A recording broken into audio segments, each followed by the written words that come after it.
নমস্কার, আদাব। Crime petrol দস্তাকে আপনাদের সবাইকে আরো একবার স্বাগত জানাই। নমস্কার বৌদি। নমস্কার। শিলা, এ রাজন, এ শুধু আমার বন্ধুই নয়, বরং ছোট ভাইয়ের মতো। এ তো তোমার মহত্ব বিজয়দা। আচ্ছা শিলা, এবার থেকে রাজন আমাদের সাথেই থাকবে।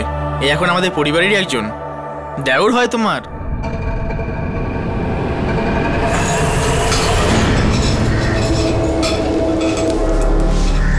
আমরা ধরা পড়ে যাব। বাড়ি বিক্রি করা খুব রিস্কি কাজ। অর্ধেকে আমি বিশ্বাসই করি না বৌদি। এখন তো তোমার পতিদেবও বলে দিয়েছে যে এই বাড়িটা তোমার। বাড়িটা যখন আমার, তখন বাড়ির গিন্নিও আমার, তাই না? যখন কোনো মানুষ কাউকে ভাই বলে নিজের বাড়ির দরজা খুলে দেয়, তখন সেই মানুষটার পুরো বিশ্বাস থাকে যে সেই মানুষটি, সেই বন্ধুটি ভদ্রতার সীমা অতিক্রম করবে না।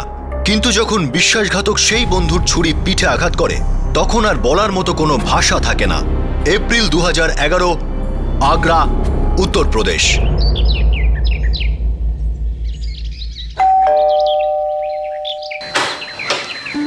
রাম রাম সুবেদার সাহেব। রাম রাম। কি ব্যাপার বিনয়, এত সকাল সকাল? আজকে শুভ দিন, তাই আপনার শাস্ত্রীনগরের ঘরের জন্য আমি ভাড়াটে নিয়ে এসেছি। নমস্কার স্যার। নমস্কার দাদা। বিবাহিত নাকি আইবুড়ো? বাচ্চা কাচ্চা আলা মানুষ সুবেদার বাবু। আমার নাম হলো রমেশ স্যার, আর এ হলো আমার ছোট ভাই সঞ্জু। এছাড়া আমার স্ত্রী প্রমিলা আর দুটো মেয়ে আছে। আমরা সবাই একসাথেই থাকবো স্যার, আপনাকে কোনো রকম অসুবিধায় ফেলবো না। ঠিক আছে, এসো ভাই এসো। এই বাড়িটা। হ্যাঁ। আর দেখো ভাই, আমি একজন সৈনিক মানুষ, তাই আমার কিছু নিয়ম আছে, পদ্ধতিও আছে। একদম স্যার, আপনি বলুন। দেখো, আমার প্রত্যেক মাসের 1 তারিখে ভাড়া পেয়ে যাওয়া চাই। হ্যাঁ ঠিক আছে। আর হ্যাঁ, বাড়িকে একেবারে পরিষ্কার পরিচ্ছন্ন মন্দিরের মতন করে রাখতে হবে। আর আমি প্রত্যেক সপ্তাহে একবার করে দেখে যাবো। আঙ্কেল, আপনি একদম চিন্তা করবেন না, আমরা আপনাকে অভিযোগের কোনো সুযোগ দেব না। হ্যাঁ মা, তোমার নামটা যেন কি? আগে আমি প্রমিলা, আর এরা আমাদের 2 মেয়ে প্রিয়া আর পূজা। আরে বাবা, খুব সুন্দর বাচ্চারা। নমস্কার বলো। নমস্কার নমস্কার। দেখো ভাই রমেশ, আমি প্রথমবার এই বাড়িটাকে ভাড়া দিচ্ছি, শুধু এই জন্যেই যে তোমরা সংসারী মানুষ আর দেখে ভদ্র মনে হচ্ছে। আমি এই বাড়িতে জন্মেছি, এখানেই পড়াশোনা করে বড় হই। ব্যাস, শুধু এই কথাটাই মনে রেখো, আমি যেন কোনো অভিযোগ করার সুযোগ না পাই। একদম ঠিক কথা। এই নাও চাবি। ধন্যবাদ। নাইস না? মা, হ্যাঁ, আমরা এখানে কতদিন থাকবো মা? এবার আমরা এখানেই থাকবো। তাহলে আমার স্কুল? তোমার স্কুল এবার এখানেই হবে, আগ্রাতে। আর পাপার কাজ? পাপার কাজও এখন আগ্রাতেই হবে। সবকিছু আগ্রাতে হবে? হ্যাঁ, কারণ আমরা এখন আগ্রার বাসিন্দা।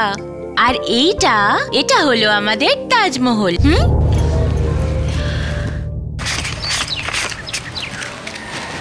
আর আমাদের সুবেদার বাবু একেবারে নারকেল। নারকোল মানে? নারকেল মানে উপরটা শক্ত আর মজবুত, আর ভেতরটা একেবারে মাখন। ফটিয়ে রেখো। আপনি চিন্তা করবেন না বিনয় দাদা, উনি যেমন বলেছেন সেরকমই করব আমরা। ভাড়াটা শুধু সময় মতো দিয়ে দিও, বাকি সবকিছু ঠিকই আছে। আর হ্যাঁ, welcome to Agra. Yeah, thank you. Thank you. আচ্ছা রমেশ দাদা, ওই 25 লাখ টাকাটা সেফ আছে তো? 25 লাখ টাকা একেবারে সেফ আছে, কিন্তু এই কথাটাকে এত জোরে বলিস না।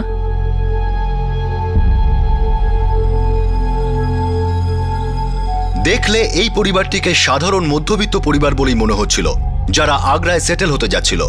এক্স সার্ভিসম্যান সুবেদার রঘুনাথ রমেশ আর প্রমিলাকে নিজের বাড়ি ভাড়া দিয়েছিল মাত্র 3 দিন আগে। রঘুনাথ সেদিন মর্নিং ওয়াকে বেরিয়েছিলেন, আর ওই বাড়িটার সামনে দিয়ে যাওয়ার সময় কিছু একটা হলো।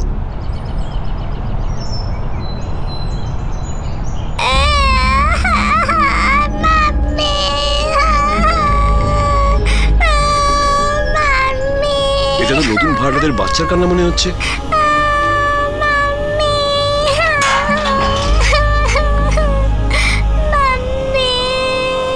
আরে, চাবি ঝুলছে, তালাও ঝুলছে। কি অদ্ভুত মানুষেরা, বাচ্চাকে ভেতরে রেখে তালা লাগিয়ে চলে গেছে।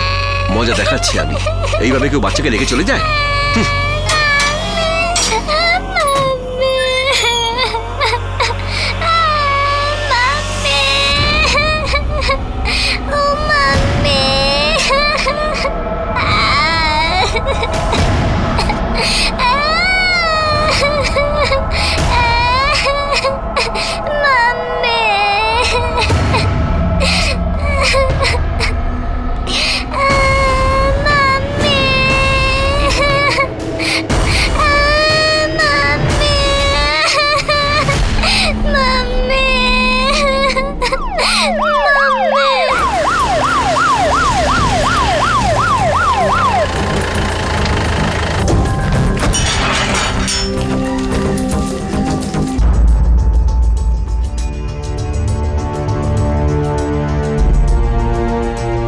আমি এই 3 দিন আগে ওদের এই বাড়িটাকে ভাড়া দিয়েছি। সাহেব আমি শুধু দালালি করেছি, ওরা বলেছিল ওরা দিল্লির লোক।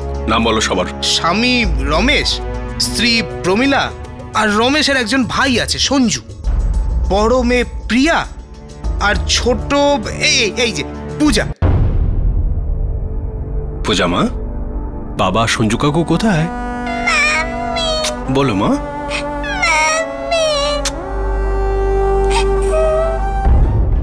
রমেশের বিষয়ে কিছু তথ্য? আমি বিনয়কে বলেছিলাম যে আমার এই লোকগুলো সব খবর চাই, সব কাগজপত্র চাই, এরা কারা কোথা থেকে এসেছে কিছু জানা নেই। ও বলল 2-1 দিনের মধ্যে দিয়ে দেবে। সাহেব আমি রমেশকে 2-4 বার বলেছিলাম, ও বলল 2-1 দিনের মধ্যে সব কাগজ আমার হাতে দিয়ে দেবে। তো তার আগে এই দুর্ঘটনা ঘটে গেল সাহেব। স্যার পুরো ঘর তল্লাশি করে ফেলেছি, শুধুমাত্র 2টো সুটকেস পেলাম, একটাতে মহিলার জামাকাপড় আর একটাতে বাচ্চাদের। সবকিছু ভালো করে খোঁজো। এজেন্ট বললো পার্টি দিল্লির ছিল, হতে পারে দিল্লির কোনো কানেকশন বেরিয়ে আসবে। স্যার 2বার ফুল সার্চ করলাম, কিছু পেলাম না, শুধুমাত্র বাচ্চাটার একটা স্কুল ইউনিফর্ম পেলাম, সেটা থেকে কিছু বেরিয়ে আসতে পারে স্যার।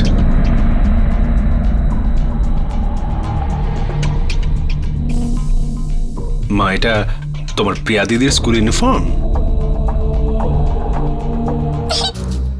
কৃষ্ণা বিদ্যানিকেতন গাজিয়াবাদ, গাজিয়াবাদের স্কুল।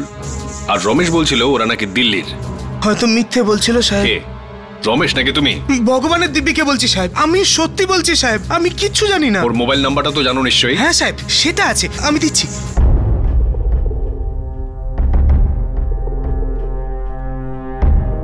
দুজনেরই মৃত্যু গলা টেপার কারণে হয়েছে। আমাদের সন্দেহ যে এই মহিলার স্বামী রমেশ আর ওর ভাই সঞ্জু মিলে এই খুনটা করেছে।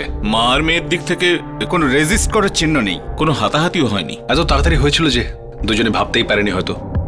স্যার রমেশের মোবাইল বারবার সুইচড অফ আছে স্যার, প্রিপেড সিম ছিল, আগ্রার সিম ছিল, 3 দিন আগে নেওয়া হয়েছিল।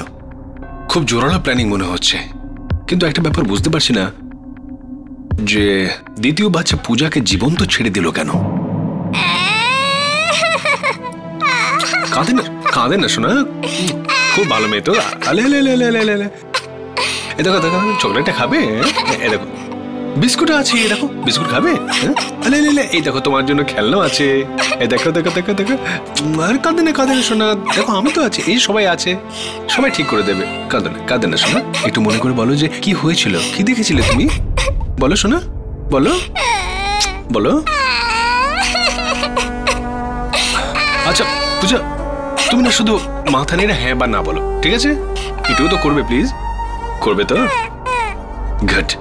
আচ্ছা এটা বলো যে তোমার মাম্মি আর তোমার দিদিকে তোমার পাপা মেরেছে? তাহলে কি মা তোমার সঞ্জু কাকু তোমার মা আর দিদিকে মেরেছে? বলো শোনা, ভয় পাও না, বলো।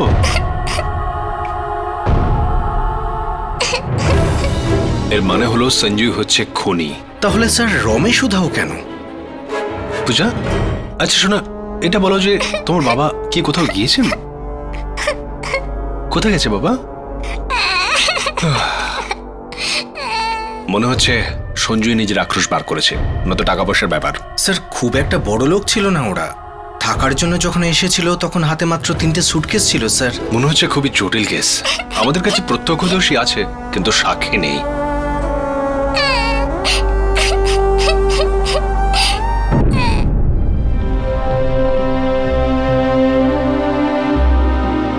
পূজা মা, যতদিন না তোর বাবাকে খুঁজে পাওয়া যাচ্ছে ততদিন তোর এই দাদুই তোকে দেখাশোনা করবে, তাই না? তাহলে একটু খেয়ে নে মা। খুব ভালো, খুব ভালো মেয়ে, খুব ভালো। স্যার রমেশের কোথাও কোনো খোঁজ নেই স্যার। হতে পারে ওই সঞ্জুই রমেশকে শেষ করে দিয়েছে। তুমি আশপাশের সমস্ত পুলিশ স্টেশনে নোটিশ পাঠাও, আর আশপাশের সমস্ত মর্গে দাবিহীন লাশের খবর নাও শিগগিরই। স্যার আর একটা কথা আছে। কি? স্যার ওই গাজিয়াবাদের কৃষ্ণা বিদ্যানিকেতন, ওটার খোঁজ পাওয়া গেছে স্যার। সুপারব। এখন শুধু এটাই জানতে হবে আমাদের যে একটা দিল্লির পরিবার তাদের বাচ্চাকে গাজিয়াবাদে পাঠাচ্ছিল কেন।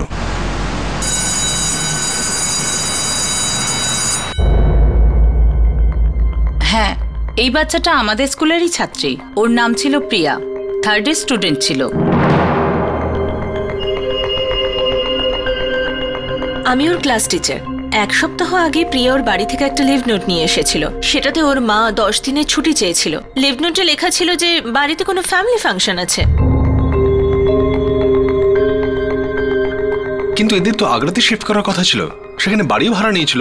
আমি এই সম্পর্কে কিছুই জানি না। কিন্তু ওনারা যদি শিফট করতেন তাহলে ঠিকই বলতেন। ওনাদের স্কুল লিভিং সার্টিফিকেটের দরকার হতো।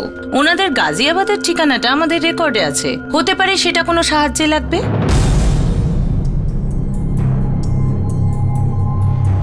এখানে বাবার নাম অশোক শর্মা লেখা আছে। Welcome to Beaton world, how may I assist you? নতুন ফ্ল্যাটের জন্য একটা স্ট্যান্ড ফ্যান আর কুলার নেব। এই পচা গরম থেকে একটু স্বস্তি চাই। বাজার চলতে সব ব্র্যান্ড তো আর ভরসাযোগ্য নয়।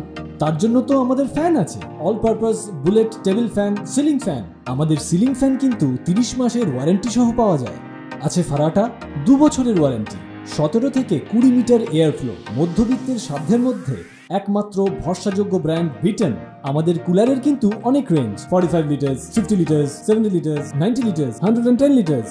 হানিকম সহযোগে বিটনের সব কুলারের ওয়ারেন্টি 1 বছর। চেনা হাওয়ায় অচেনা অনুভূতির জন্য একমাত্র আদর্শ বিটন।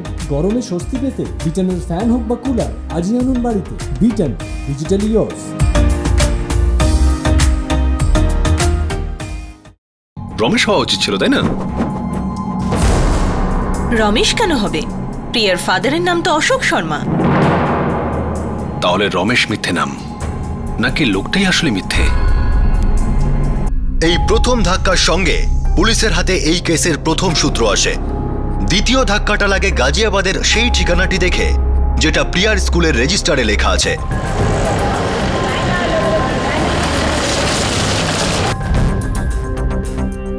আগে আমার নাম কৈলাস যাদব, আমি এখানে নতুন, আর এই বাড়িটা 10 দিন হলো কিনেছি। বাড়িটা কি অশোক শর্মার কাছ থেকে কিনেছেন?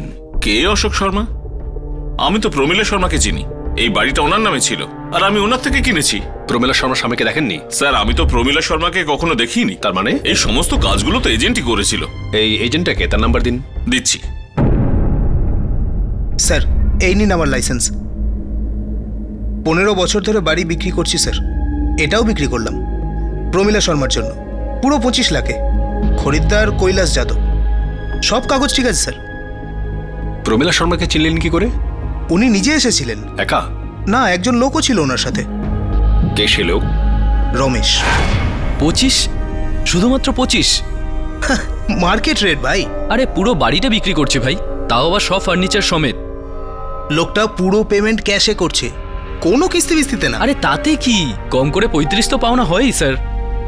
তাহলে এক কাজ করুন, আপনি আর 6টা মাস অপেক্ষা করুন। হতে পারে ততদিনে মার্কেট বদলে যাবে বা কেউ ওই বাড়িটার প্রেমে পড়ে যাবে। চলো এই পার্টিটাকেই 30-এ পটিয়ে নাও ভাই। দেখুন রমেশবাবু, 25 লাখ ক্যাশ, 30 লাখ হোয়াইটের থেকে অনেক দামি। ক্যাশ হাতে পাচ্ছেন, এক্ষুনি বাড়ি দিন, টাকা নিন, বেরিয়ে যান। আর তাছাড়া এরকম চুক্তি রোজ রোজ হয় না। হ্যাঁ, তো ঠিক আছে, আমরা এই চুক্তিতে রাজি আছি। আপনি শুধু এই ডিলটা খুব তাড়াতাড়ি করে ফাইনাল করে দিন। জানি না স্বামী ছিল না বন্ধু না কি কোনো আত্মীয়, আমি জিজ্ঞেসও করিনি স্যার। জিজ্ঞেস করতামই বা কি করে, এটা ওদের প্রাইভেট ব্যাপার। কাগজপত্র ঠিক ছিল? একদম। এই কপিটা আপনাদের জন্য। বাড়িটা প্রমীলা শর্মার নামে ছিল। বাড়ির সমস্ত ফার্নিচার সমেত বিক্রি করে দিল, আর আগ্রাতে গেল 3টে সুটকেস নিয়ে। স্যার, বাচ্চাটা ওই স্কুলে কিন্ডারগার্টেন থেকে 3য় শ্রেণী পর্যন্ত পড়েছিল, তাহলে মিনিমাম 4 বছর ওই বাড়িতে থেকেছে। মানে 4 বছর কারো না কারো প্রতিবেশী ছিল। চলো। আগে হ্যাঁ, প্রমীলাকে আর ওর পরিবারকে আমি খুব ভালো চিনি। খুব মিষ্টি মহিলা, আর ওর 2টো মিষ্টি মেয়েও আছে। কিছু হয়েছে ইন্সপেক্টর সাহেব? আপনি জানেন প্রমীলা কোথায়? হ্যাঁ, ওর দেওরের বিয়ে আছে, বলেছিল গ্রামে যাবে। দেওরের বিয়ে? প্রমীলার স্বামীর নাম কি? অশোক শর্মা, কিন্তু উনি তো আগেই গ্রামে গেছেন। তুমি বুঝতে পারছো না সন্ধ্যা, আমি যদি ওর সাথে চলে যেতাম তাহলে প্রিয়ার স্কুলের কি হতো? ½ কিলো। আরে দেওরের বিয়ে, যাবে না? আমরা সবাই যাব, শুধু একবার প্রিয়ার পরীক্ষাটা শেষ হয়ে যাক তারপরে। আর অশোক বাবু বলেছেন যে আমি ধীরে সুস্থে আসতে পারি, উনি সবকিছু সামলে নেবেন। যাই বলো, সত্যি তোমার পরিবারের উপর যেন কারোর নজর না লাগে। অশোক বাবু খুব ভালো, কত যত্ন করেন তোমার। তা তো ঠিকই, পুরো বাড়ির দায়িত্ব ওনার উপর। কি করবেন, বাড়ির সবথেকে বড় ছেলে যে। তাহলে রমেশ কে? রমেশকে তো আমি চিনি না। এই যে প্রমীলার দেওরের বিয়ে হবে, আইডিয়া আছে সেটা কোন গ্রামে? ইন্সপেক্টর বাবু,